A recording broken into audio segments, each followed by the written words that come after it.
Hey guys, welcome to another episode of Real CFO Podcast. I'm excited about our guest today, Jason Hamer. Hamer, right? Did I pronounce that right? Yes, Hamer. Yep. Jason Hamer. He is a uh, business owner. Kind of went through the world of entrepreneurship, similar to a lot of us, and we're gonna, jump in and learn a little bit about his background, our background, and how we can. Assist businesses along that journey. Our North Star, our goal is to optimize the growth and financial well-being of those we serve, whether that's our clients, our team, or our community. So I know Jason will help us do that today. So welcome, Jason. Thank you very much, Chad. It's a pleasure to be on the podcast today, and excited to have a conversation with you and learn more about you and your business and share a little bit about what I do. So the focus today, I really want to kind of dive in because this is kind of your space, and we'll get there through stories and whatever revelations and see where it unfolds. But moving your business forward, right? Many times, especially folks young in the entrepreneur space, just have an idea. I want to do something, right? So they do something, and then it's like, okay, you learn what's next. It's all a continuous story of imperfect action. You had some experience similar to that, like most entrepreneurs, but there's lessons that you learned along the way, and now you're helping small businesses with those lessons. So tell us a little bit about your journey, where you're at now, and what you do to help entrepreneurs maybe avoid some of the mistakes that we all make or have made, or at least how to expedite the process from identifying those challenges and working through them a little bit quicker than maybe you and I had to when we were going through the battle. Yeah, absolutely. So I'm a business coach. My wife and I started Hamer Business Toolbox a little over 2 years ago, and she's our content creator, and I coach small to mid-sized businesses. And but taking a look back, so I was in the banking space for about 19 years, mainly on the retail side of things, doing about every position you could possibly do within the retail banking side. But the majority of it was working with businesses, leading teams, and helping leaders develop. Now, during that time as a branch manager, I started working with businesses more and kind of got that entrepreneurial itch where I wanted to start a business with myself. So, because I thought, being on this side, I knew everything that there was to know about running a business clearly until I started one. Yeah, right. Started up a barbecue business, and because I love cooking. And once I started it up, I realized there is so much more to this than what I even realized, but I fell in love with the process, and just being able to experience all of the ups, downs, the trials and tribulations of a business owner right alongside my banking clients. And it was something that we did part-time right along with my time in banking, but it's something I really loved. And, we started a food truck before food trucks were really a thing. And by the time we finished, we were, even set up 10, 15 days out of the year. We were top 3 Siouxland Choice Awards up in Sioux City, 9 years straight, winning it 1 year, and just had a tremendous following. But really my passions were leading elsewhere. So we actually sold that business and exited the banking space by taking a giant leap of faith and walking away from a senior vice president role at that particular time. And, like I said, wanted to help businesses and business owners in a much different capacity than saying yes or no to their loan. No, that's awesome. So you basically went from banker to barbecue to, I wouldn't say broke, but you kind of abandoned everything and like, I'm all in on this thing, right? Absolutely. You wanted to help businesses, you wanted to follow your passion, but how'd you make that decision? Because that's not easy, right? To Right. follow your true purpose and passion, because you have responsibilities and everything that comes along with being a husband, being a father, providing support. What what made you confident to go all in on your purpose and your dream? Well, it was a giant leap of faith. I mean, faith is something that I rely on very, very heavily. And I just wanted something different for my life because as fun as it was running the food truck, as great as it was in banking, getting promoted, making lots of money, you know, uh, Mhm. every that came at a cost, and most of it was the cost of time with my family, Mhm. and some of those relationships, you know. Uh, they suffered during that Yeah. stretch, namely with my daughters, and I just saw the impact that was having, and I felt very, very called to do something different, even though I didn't know exactly what that was yet. I knew that it was going to be in the business space and helping business owners in a way that my unique experience could do. So, Great. When did you make that leap? How long ago was that? early 2021s, kind of Okay. after all the COVID stuff and Yeah. whatnot. So. No, good. So now let's fast forward to today, right? You're working with small businesses. You mentioned. Is there a particular niche, or is it certain revenue range, or what is what kind of what's your ideal So. client or avatar uh, Mhm. out there? So small to mid-sized businesses, Okay. kind of that 2 to 50 employee range. But I work with some sole entrepreneurs as well as some businesses that tip the scales on the 50 employee range. Yeah. And really, what I love most is I work with businesses and nonprofits of all industries, just because there are some common denominators and things about business that remain the same regardless. Yeah. Uh, of who I'm working with. So, but first and foremost, I only coach the willing. So, so it is one of those things that Right. someone has to be interested in not only growth, but growing things the right way, getting very honest about where things are at right now. What things they do great at, when things where there's some blind spots, and really, really digging in and figuring out, okay, what is the right next step forward? Yeah. No, I love that you say that. So many times, especially when you're young in business and you're just starting out, or maybe it's your first venture or whatever. A lot of times we get into things that because we need to put food on the table, we need to generate revenue to pay bills. We have to all these little things. So sometimes we often get into these niches or down these wrong tracks and pursue those that aren't the willing, right? Hmm. Necessarily, Yeah. or that ideal client. Same for us. When we come in, whether it be bookkeeping, accounting, tax prep, or where we like to live mostly is in the strategy, mostly tax strategy, but some business strategy, just based on our experiences and our knowledge of different industries. Probably coincide with a lot of what you do, but Hmm. it's like you have to be willing, right? And if you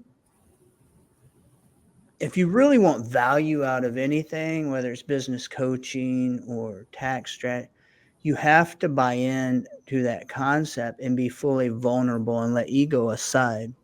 I find that ego a lot of times, even in the tax strategy world, right?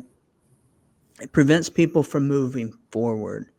And it's because maybe it's hard for us to admit that we haven't done things right in the past. We've made mistakes. We don't want to admit to them. We don't want somebody else that uh, can help us run our financial side of the business better than we can. It's just that ego gets in the way of so many things.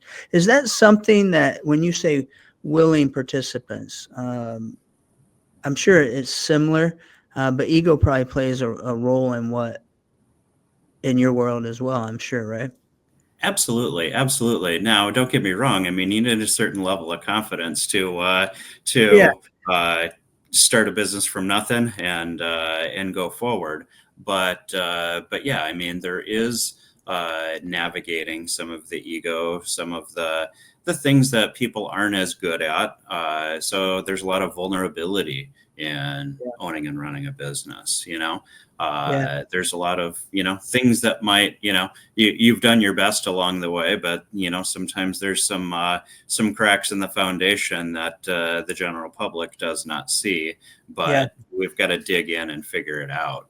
Yeah. For me, and I'm guilty of that as well. That ego kind of creeping in and admitting, that sometimes our biggest strengths are also our biggest enemies or weaknesses. And I say Mhm. that because it takes that desire, that passion, that confidence, that ego to a certain extent to jump out there and be on your own and do your thing and learn and find solutions, solve problems, all these things. But that same mentality is also the one that blocks you from getting advice, maybe from folks just like you, because you don't know my industry. How are you going to Mhm. tell me what I need to do? Right. Yep. I mean, Yep. And absolutely. And I'm glad you bring that up because I'm not going to come into your business and tell you how you should be filing taxes. I right. let my clients be the industry expert. I'm just guiding along the principles, and I learn a lot about so many different industries, and I love it. But I'm wanting to stay true to those principles of business that are common, consistent, that Yeah. do lead to business health. Right. So let's dive into that a little bit. You have this client, they're willing, they've come to the table, they're saying, okay, I want you to help me, Jason. Where do we start and what's the path we go through? Is it a Mhm. similar path that you run most clients through, like you're a system? Mhm. That's probably different for each industry, but the same steps, right? For sure, and really in the first 3 to 6 months, it's highly defined. We've got a curriculum that we developed that we really just want to kind of take a look at all aspects of the business Hmm. and the owner as well too. Kind of what are their personal goals? Help them to identify what are how to goal set. What are some of the goals, and really trying to pull out what is the knowledge on the financial side of things. Where are they spending the time? Are there great habits they're looking to instill? Are there habits they need to break? What are their strengths as an individual and as a leader? And what does the team look like? Is there cohesion? Is there lots of turnover? What and just kind of getting a good sense in all areas of where the business is at. And it's really just kind of the groundwork phase that we take every client through. Okay. And then from there, we kind of identify what are the things that we need to focus on most while, while keeping an eye towards those future goals. And it's really just a process where we dig in. We meet every single week in the beginning, because one of the first habits to instill is that weekly accountability meeting where we'll look back at last week, looking forward to the next week, and what are some of the wins, challenges, things like that. Yeah. And it's just those small intentional little steps Yeah. that lead to accomplishing amazing things. Right. So you go through this process and everybody's moving forward. You say you look at some of their challenges. Let's kind of, we're in the financial world. Um, you know, what we do is four pillars, right? We focus on four pillars, and we don't have to do them for all of our clients, but there's four pillars that we can help a business solve. One is the bookkeeping and accounting. Right. We consider that more of the control function of the financial side of the business, where you're taking current and historical data, you're accounting for it, putting it in the proper places in your chart of accounts, so you have a proper balance sheet, profit and loss statement, comparatives, that sort of thing. Um, Pillar two is more strategy. I'd say more in line with CFO type work. CFO it seems like it's a word thrown all over the internet this day and age, right? Mhm. There's levels to it. There's different services but from my viewpoint, a CFO is from now forward looking, right? It's Yeah. taking that data that the control function has provided, using it to make decisions. So our decisions are 98% based on fact versus emotion, right? As we're Right. making financial decisions for the business. And it's projecting and budgeting and tracking those things to make sure that um, the business is moving forward and they're intentionally thinking and guiding it as they go. Three is the tax strategy and planning. So 2 and 3 you can't really do without 1, the Mhm. control function. And then 4 is a compliance piece, the sales tax, the income tax, that sort of thing. How deep do you dive in when you're working with clients into the financial side of it? I know you got banking experience. It's probably a big part of your life. I'm sure you got finance background, that sort of thing. How far do you dig in, and what are some of the challenges that you see most small businesses making in that regard? For sure, that's a great question, and it can vary based on client. But a lot of times, what we'll do in the initial stages is I'll take a look at their profit and loss from the last couple of years, and have them walk me through it. Because as people can put things in a lot of different categories that may or may not fit. So Mhm. that's just kind of an exercise I get to help me understand their finances, but also get an understanding of how much they know their finances, Mhm.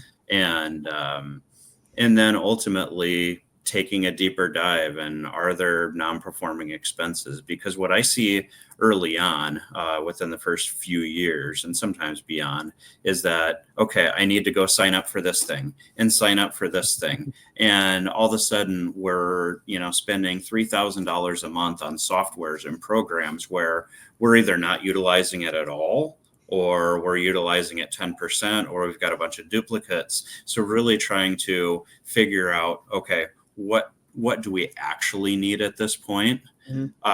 But then getting people over the hump of understanding finances to the point that they can make decisions, as well as being great partners. Because I don't give tax advice, I Mhm. don't, do all of those things. But what I feel passionate about is helping my clients be great partners for Yeah. their bookkeeping, for their accounting professional, so they can be an active participant. No, that's fantastic. I know, a lot of times we run into situations, especially on the tax side, it's that pain first, right? Um, Hmm. when we typically get folks, they have a pain. Maybe it's because they owe too much this year, right? Their business experienced growth and it changed their whole, um, situation from a tax standpoint. So they get that surprise at the end saying, "Oh, maybe I shouldn't live like this anymore and wait till 3 months after the end of the year to find out what I'm going to owe." Right. So then Right. that'll prompt some calls. But a lot of time we find that folks just aren't diligent about keeping track and on top of their financial in the business, and most of their decisions, like the multiple subscriptions, the softwares, the everything, with social media and all these influencers telling you you need this, you need this, you need this, it becomes like, okay, I need it. You're getting Mhm. pictures by a Lamborghini and a Ferrari and all this stuff on social media. It must work for you, so I got to get it. It's the Mhm. emotion side of it, right? There's no um, fact-based decision making. They're not reviewing their financial statements to say, okay, this is making sense. This is where I need to pour more dollars, that sort of thing. So um,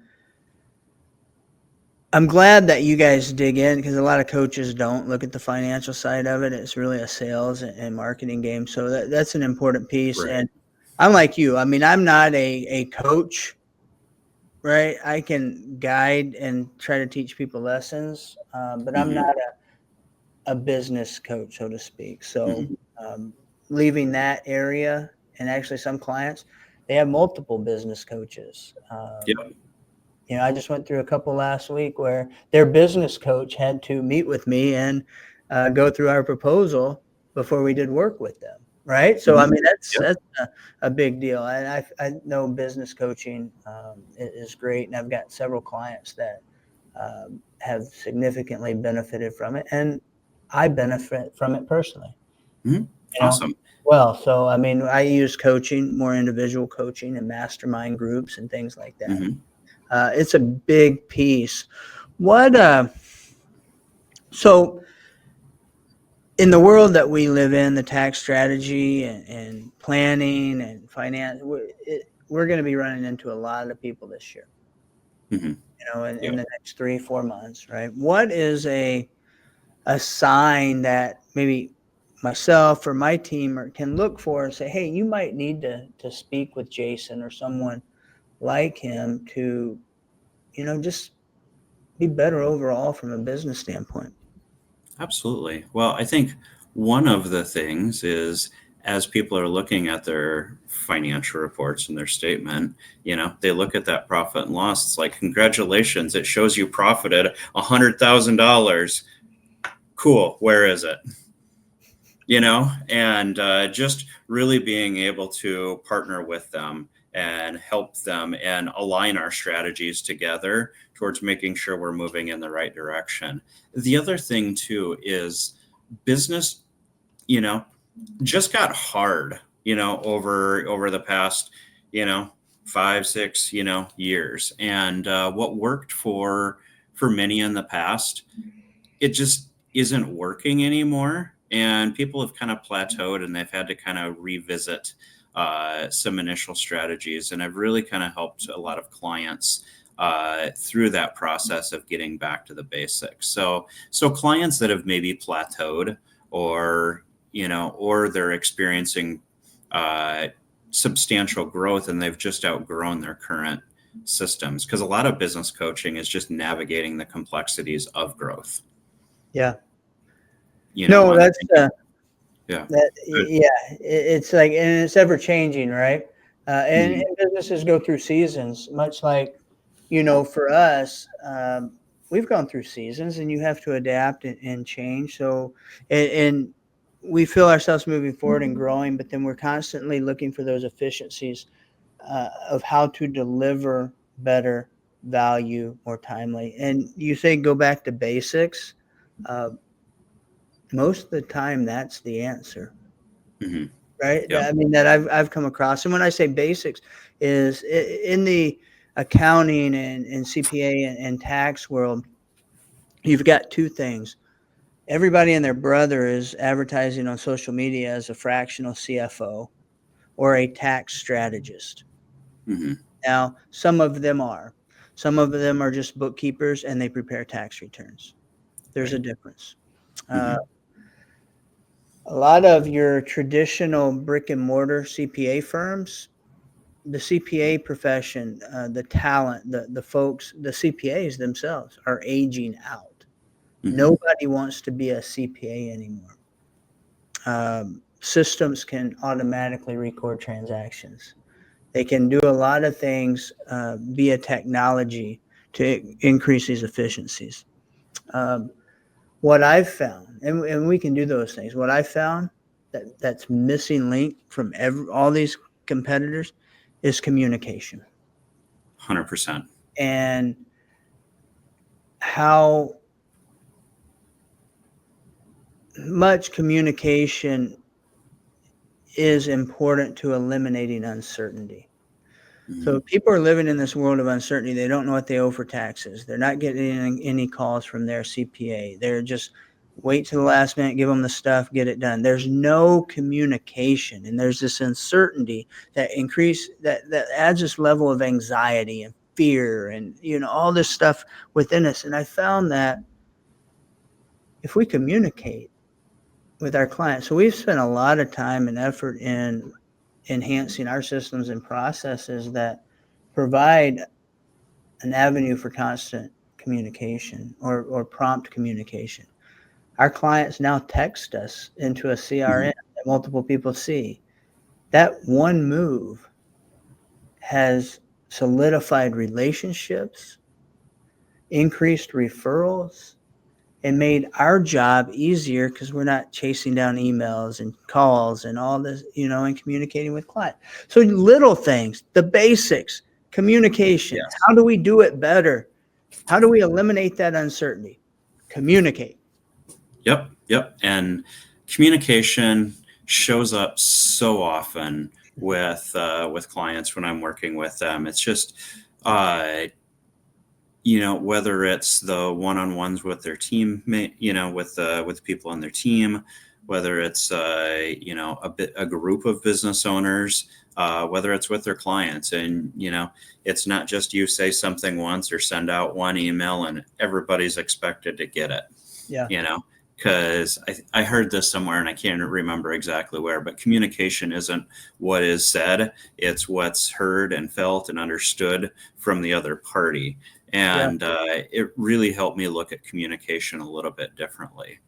And the other aspect of it that a lot of people don't see, and a lot of business owners fall prey to this, is that inefficient communication can show up so big on the balance sheet, not as a direct line item, but if someone starts as a one-man shop, it's their phone number and their phone is just ringing off the hook when they're not as involved in the day-to-day anymore. So they're having to call 3 people just to get 15% of the information so they can communicate back to the client, and they've become the bottleneck.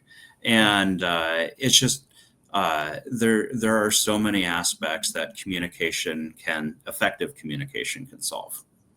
Yeah, I mean, it's a game changer for anybody, and with technology and systems and things, it's about adapting to it and being quicker. And I always tell everybody, whatever it is, whether it be relationships or at home, relationships with clients, though everything comes down to communication. And it's so easy for us because I know have a certain skill set and think a certain way, for us to have that same expectation of those around us, right? Yep. Which 99% of the time they don't, Mm-hmm. right? So we have to clearly articulate our expectations, clearly communicate what it is, both to the clients, to our staff, and vice versa, right? And look at it from the receiver standpoint, understanding who's receiving it. If I were that person receiving that message, how would I interpret it? Is it clear enough? Is it certain enough? Is it giving me the information that I need to make a decision? Or right? Yep. So it's a constant thing that we focus on, and I'm not great at it all the time. I'll be honest. I mean, I don't think anybody's ever at a level 10 communication. Right. I think it's something that we always have to constantly improve. And the other thing I see with that too is that you may have 15, 20 years of experience in your trade. So many of the things that you were learning in your first 5 years, you now see as common sense. Well, Right. If you're responsible for training that just out of college CPA, it's not common sense, and it wasn't at one time to you. So, so how can you effectively train them, and put yourself in their shoes? So, Yeah, that's a constant challenge. Well, hey, Jason, I've enjoyed this. It's a great conversation. I know there's tons of nuggets and wisdom that people can pull from this. So I appreciate you pouring out and kind of sharing your story and some gems out there that businesses at least can start thinking about, that there's people out there that can help them remove roadblocks, get over obstacles, maybe things in their business, or if they're stagnant or whatever. Business coaches can definitely help. So we're entering 2025 right now, right? It's 2025, different administration. I don't know about you, but in small business circles that I'm in, there's a energy that I can kind of feel, whether it happens or not. I think the economy, the opportunity for businesses now is pretty strong. Going into 2025, in closing, kind of what one or two like non-negotiables that you would recommend businesses start thinking about, considering moving into the year, and then where they can reach you, social platforms, wherever they can reach you if somebody wanted to chat with you. Absolutely. Well, I think the most important thing as we talk about leaders and business owners is just the authenticity piece. Just be yourself. You're going to be good at things. You're going to be not as good at things, and just be yourself and embrace where you're at in that journey. And I think the other thing is if you're feeling stressed out and things kind of seem out of balance, just kind of take a look at what daily routines and practices have you put into your life, both personally and professionally, and getting back into that rhythm where, it's not that it gives you more time, but gives you greater capacity to tackle hard things.